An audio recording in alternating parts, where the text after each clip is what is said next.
All right, we're now want to move into our time for questions and answers from our audience. We have a few of those that I noticed, and let me adjust my screen so that I can field some of those questions. All right. Here is one. Here's one for Donald. Would you say that there is a direct correlation between cancel culture and violent protests on both sides, notably and specifically critical race theory? Can you repeat that question again? Is there a connection between cancel culture and those things? Yeah. Would you say that there's a direct correlation between cancel culture and violent protests on both sides, notably and specifically critical race theory? Yes, because we have a new generation that thinks the only way that they can make their point is to silence the other side as part of this tolerant society. Again, I made the point that most of the activists in the space that I've met are in a state of arrested adolescence. They just live expecting the government to give to them, the university to give to them, their family to give to them. They're too young and inexperienced to have any real tolerance on their side. See, Rachel has the luxury of being as old as you and me. We're Gen Xers. But what we're talking about now is a boomer generation that came in and said, we don't need to have any rules. Anything goes in society. And their children that are now living that out. And cancel culture for them is a matter of economics for whatever group they are trying to cancel. In most of the universities that I've been in where I've seen cancel culture work, it was the students that were paying tuition that caused the administrators, plural, to make a decision. Are we going to let these kids have their way? Or are we going to tell them, sit down and let's discuss this rationally? No, they just went ahead, met their demands, and canceled according to the demands of the young protesters. So there's a direct correlation between cancel culture and all of these other protests. Scott? But yes. Yes, I'd like to, since cancel culture was brought up. Right, I'd like a moment. Let you respond to that question as well. Thanks. Look, as I said in my opening remarks, if you are trying to take away my rights, the protection of my rights under the U.S. Constitution, then I have no choice. You have given me no choice but to fight you tooth and nail with whatever I have at my disposal. Now, back when we were growing up, Donald, we had boycotts. If somebody didn't like a product or it was a bad product or something, we did boycotts. And I think that there's a lot of confusion between what people are calling cancel culture and just simply boycotting things and shouting out that, yeah, this should be boycotted. We shouldn't have to, for instance, listen to hate speech. I shouldn't have to, listen to, walking down the street, I shouldn't have to listen to somebody calling me names, calling me an abomination, calling me a tranny, calling me all kinds of terrible things. I shouldn't have to, as living in a supposedly free society. So, I think that, again, with the word woke and this whole cancel culture, the politician and pundits on the right, they want to gin this all up and make it more than what it really is. And what it really is us just standing up for the rights, for the protection of the rights that are enshrined in our United States democracy. Thank you. A next question, put this for both of you as well. Could you both please address how genuine community can survive if we privilege radical autonomy of individuals? Want me to go first, Donald, since you went first on the last one? Sure. So, yeah, go ahead. Radical autonomy. There's nothing radical about being autonomous. I think that that's something that particularly the right talks about, is pulling yourself up by your bootstraps and, you know, being a self-made person and take responsibility for yourself. Don't take handouts from the government and all of that kind of stuff. So, you know, I don't think being autonomous is radical. What I do think people are thinking is radical is having to defend oneself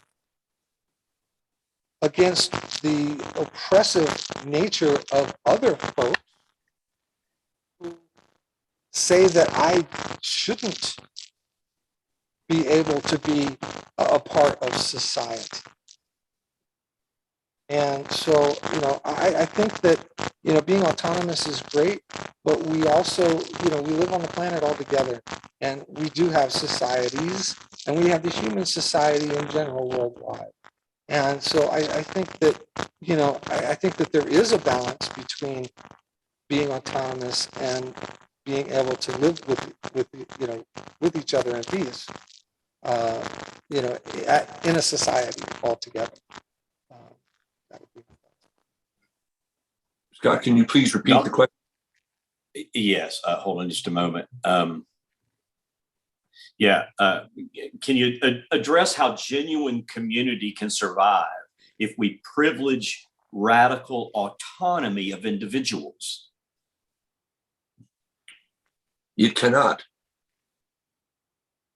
Sigmund Freud wrote his book, Civilization and Its Discontents.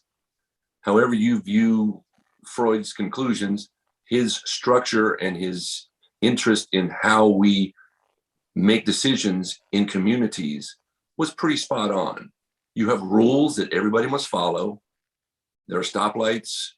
There's traffic going one way and oncoming traffic going another. There are times when children should go to sleep, and there are times, according to different communities, when you go shopping.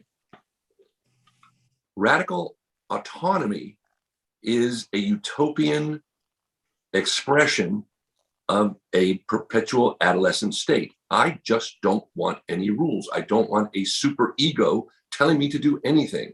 I just want to be free to be me, and I don't want daddy, mama, pastor, or policeman telling me what to do. So the answer to that question is absolutely. You cannot have community if any one group says they are privileged to have absolute autonomy when everybody else doesn't. And if you give everybody the freedom to exercise absolute autonomy, you have anarchy.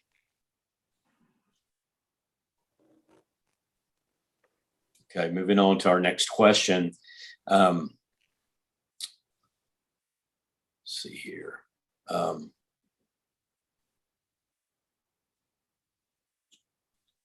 What is the harm? This was directed to Donald. What is the harm to individuals or society of those traditions that you speak about that are lost? Can you repeat that again? What is the harm of those traditions? What is the harm to individuals or society of those traditions you speak about that are lost? If they are lost, when they are lost. Well, this is the whole point, is that I think it was Plato that made the distinction between the social and the personal. the individual and the collective, that we are both. We are both individuals that affect society, but we're also social beings that are affected in turn by society. So if we lose the traditions and beliefs, they can even be myths. In fact, I just finished reading Sapiens by Yuval Harari, and he suggests that language evolved 50,000 years ago as a means to gossip and to tell myths and stories, to weave narratives. Let's say that's true. Which one works the best? And it's a matter of historical, credible factuality. This is observable, that only one faith perspective has ever given rise to a global civic tradition that protects the individual's right to accept, to reject, to ignore, to consider, or to reconsider all the other faith perspectives. And that's the T at the end of the coexist bumper sticker. No other faith perspective has given rise yet to a global civic tradition that protects the other person's right to reject their religion and my religion, except here in the Western civic tradition. And you lose that, you've lost your community.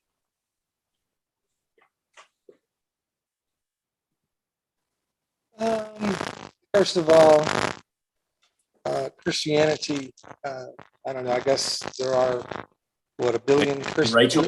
Yeah. Rachael Rose, I'm getting a little bit of feedback. I don't know if it's on the mic or maybe a cord. If you want to. Is this better? No, is anybody else getting it or just me? I'm hearing static. Let me switch microphones. Thank you.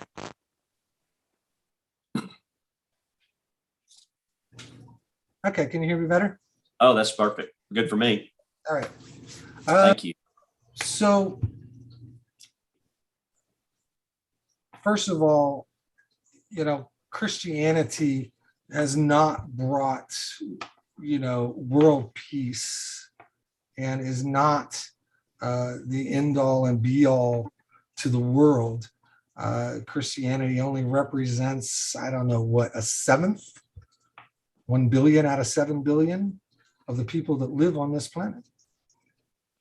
And that's one of the reasons why I became Wiccan, is because, I got tired after Sunday school and, Assemblies of God. My grandfather was Assemblies of God minister. I spoke in tongues when I was 7. I've been through all that route. And what interested me with Wicca was that I was free to explore other faith paths.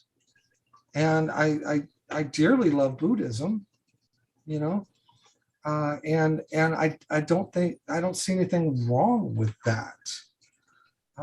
But as far as, a Christian civic tradition, let's not forget about the Inquisitions. Let's not forget about the Salem witch trials, where women were burned at the stake, and they weren't really witches. Come on, people.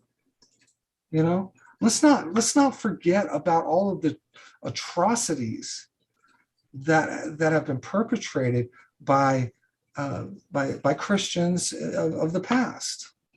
And the last thing I'd like to say is that when it comes to democracy, the Greeks came up with democracy before Christianity ever existed. And so if there's, and they were pagans. And so if there's any, if we're to give credit to of democracy to anybody, it would be a bunch of pagans. May I respond to that, Scott? Sure. Go ahead. When we say the Western civic tradition,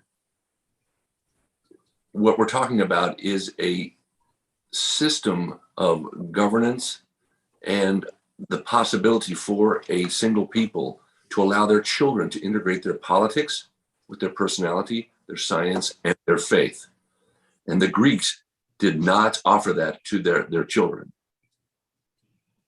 That is an ancient world and a worldview that has long been extinct. They had moments of enlightenment and democracy worked until Athens and Sparta went at it again, or when they were overtaken by another group. The point is that what we experience here in the United States as a direct result of, as a direct consequence of, the direct effect of the cause of Christianity, not correlation, but as a direct cause of Christians working through the process of righting the wrongs that came out of the Reformation. John Locke had written his article on toleration, and our founding fathers were actually looking at that saying, wow, what can we do to avert another 30 years war? Because the Baptists are fighting with the Roman Catholics, and the Roman Catholics are fighting with the Presbyterians. The Presbyterians are fighting with the Pentecostals. That's what the 30 Years' War was. It was regional, religious. It was a world war, basically. It was a European world war where everybody was fighting with everybody else. And guess what? Those primarily Scottish, Christian, white, Western European men came up with a system that now provides you, Rachel, with the security and protection, equal protection, as I have, to go on your journey and to try Wiccan if you want to try Wiccan. But the Wiccan worldview did not bring it. I'm telling you now, the Buddhist tradition did not bring it. And that point was made very clear when I was up in Ben Lomond at a fire circle with a group of my friends' friends. And I made that statement about the freedoms that we were enjoying around that fire circle were brought to us courtesy of the Western Christian tradition, or the Western Christian faith perspective. This one gentleman said to me, I know the Dalai Lama, and I want to admit that the Dalai Lama is a very, very good man, and he is holy man, and there's some value in the Buddhist tradition. I said, I'm not arguing with you.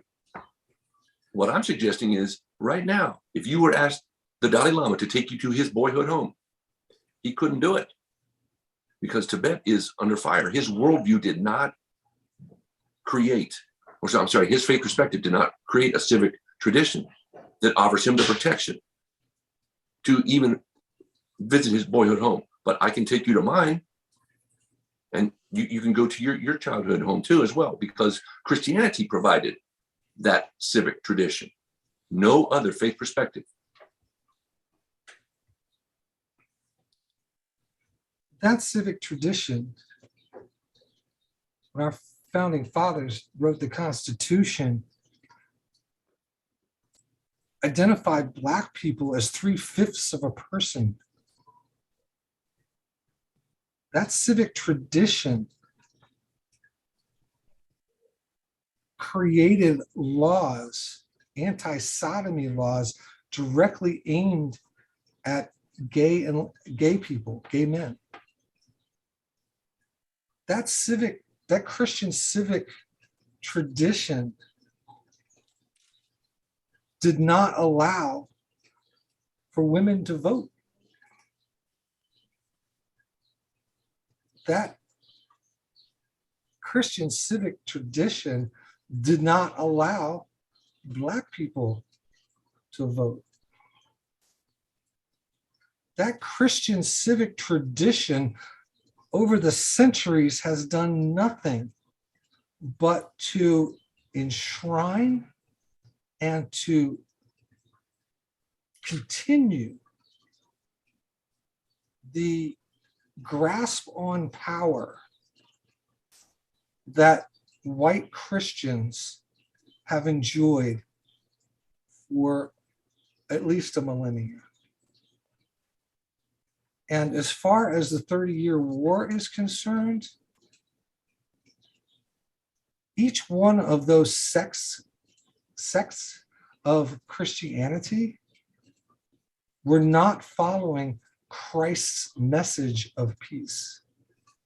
And I think that at the end of the day, if I impart nothing else to the people in attendance today and to you, is that we must go back to the fundamentals of Christ's teachings of peace and love and kindness. And until we do that, your civic traditions are meaningless. Let me follow up with another question here. This is one from the audience for Don. Why don't you think that same-sex marriage is a legitimate form of biblical marriage? Very simple. It's not in there. It's not in the Bible. And now what we're looking at is what I would consider to be a full-on Romans chapter 1 rebellion, not just against God. That's how I'd always read it in the past, but a full-on rebellion even against nature and natural law. I mean, as much as I can appreciate the courage that Rachel has displayed in her life to make the decision she's made, it is totally counter to the scientific reality of nature, that having two friends get together and have consensual sex, that is none of my business at all.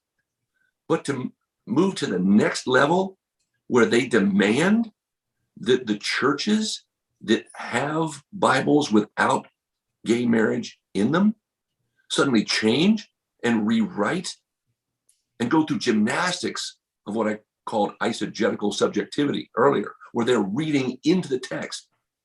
And I worshiped at Metropolitan Community Church for 2 years, and I enjoyed being there, and I learned things about my own psychosexuality.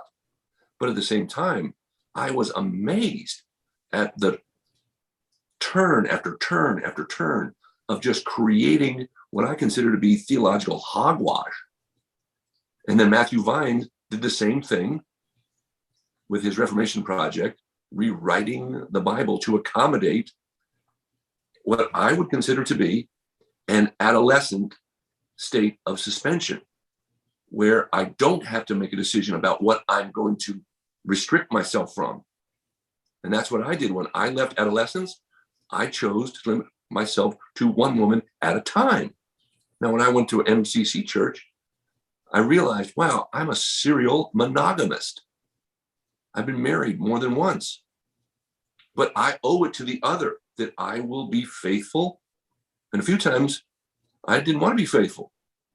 But at the end of the day, I have remained faithful because that is what that faith perspective has passed on generation after generation after generation. And what I'm seeing now are so many pastors and teachers doing backflips to try to figure out, how can I offer this ritual and this sacred space and call it a meaningful relationship with biblical sanction when it's not in there? You can't. You want to respond, Ms. Luckey? Yes, please. First of all, nature. There are other organisms and whatnot in nature that change from one sex to the other. There are, most famously, 2 gay penguins. So, no, that's not an argument. There are plenty of examples in nature of same-sex attraction and transitioning from one gender to another. Demand? Nobody's demanding, huh? There's no science for that. They don't transition from one to the other. Yeah, seahorses. And so they're Seahorses are asexual, like worms, earthworms. I'm talking about seahorses. They actually change gender. And so, and as far as gay marriage is concerned, nobody's demanding that your church offer same-sex marriages.